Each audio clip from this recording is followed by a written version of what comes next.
আসসালামু আলাইকুম সবাইকে। আজকে নিয়ে এলাম হাঁসের মাংসের রেসিপি। তো এটা আমি আগে কখনো ট্রাই করে দেখি না, এই ফার্স্ট টাইমই ট্রাই করলাম। ফার্স্টে একটা কড়াইতে তেল দিয়ে পেঁয়াজ কুচি দিয়ে নিলাম, তারপর একটু পেঁয়াজ বাটা, রসুন বাটা, আদা বাটা সব দিয়ে ভালো করে ভেজে নিব, যাতে পেঁয়াজ রসুন আদা বাটার কাঁচা গন্ধটা চলে যায়। তারপর আমি মরিচের গুঁড়া দিয়ে নিব, হলুদের গুঁড়া দিব, একটু মাংসের মশলা দিব, দুই একটা কাঁচা মরিচ দিয়ে নেব। তারপর ভালো করে কষিয়ে নেব। কষানো যত বেশি সুন্দর হয় রান্না তত স্বাদ বেশি বেড়ে যায়। এই যে আমার উপরে তেল উঠে আসছে, এবার আমি হালকা করে লিকুইড দুধ ঢেলে দিব। লিকুইড দুধ ঢালার পর আরও ভালো মতো কষিয়ে নেব। কষানোর পর আমি লবণটা দিয়ে নিয়ে এবার আমার কষানো শেষ, মাংসগুলো ঢেলে দিব আমি। যখন মশলার মধ্যে তেলটা ভেসে উঠবে তখন বুঝবেন এটাই পারফেক্ট টাইম ঢেলে দেওয়ার। এই যে আমি হাঁসের মাংসগুলো ঢেলে দিলাম আস্তে আস্তে করে।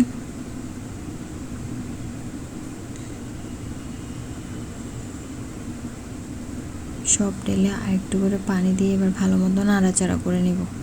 আমি আগে কখনো হাঁসের মাংস রান্না করি নাই, এটাই আমার প্রথম। তবে বাসার সবাইকে অনেক পছন্দ করছে। এই তো আমি ভালো মতো কষিয়ে তারপর কিছুক্ষণের জন্য ঢেকে রাখবো। এই টাইমে মাংস থেকে সুন্দর একটা স্মেল বেরোচ্ছিল। অনেকক্ষণ কষানো লাগতেছে, যদিও প্রেশার কুকারে দিলে আমার আর একটু রান্নাটা তাড়াতাড়ি হইতো।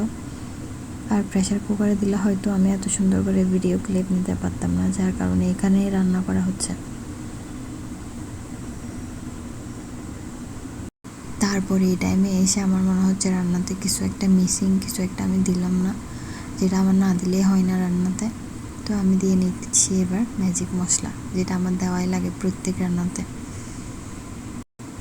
দেখছেন মাশাআল্লাহ কি সুন্দর কালার আসছে। আমার রান্না প্রায় শেষের দিকে, অল্প কিছুক্ষণ পরে রান্নাটা আমার শেষ হয়ে যাবে, ততক্ষণ পর্যন্ত দেখতে থাকুন।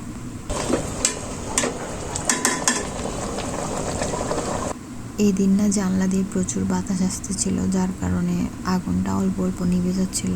তো রান্না করতে করতে হঠাৎ আমার মাথায় একটা কথা আসলো যে মানুষ রান্নার ভিডিওতে এত কথা কেমনে বলে। এই যে আমি পেঁয়াজ দিচ্ছি, রসুন দিচ্ছি, আদা দিচ্ছি, এছাড়া আর কোনো কথা খুঁজেই পাই না। যাই হোক, এত কথা না বলি। ওকে, আমার রান্নার ফাইনাল লুক একটু পরে দেখতেই পারবেন সবাই। এই যে আমার রান্নার ফাইনাল লুক। ওকে, সবাই ভালো থাকবে, সুস্থ থাকবেন। আল্লাহ হাফেজ, আসসালামু আলাইকুম।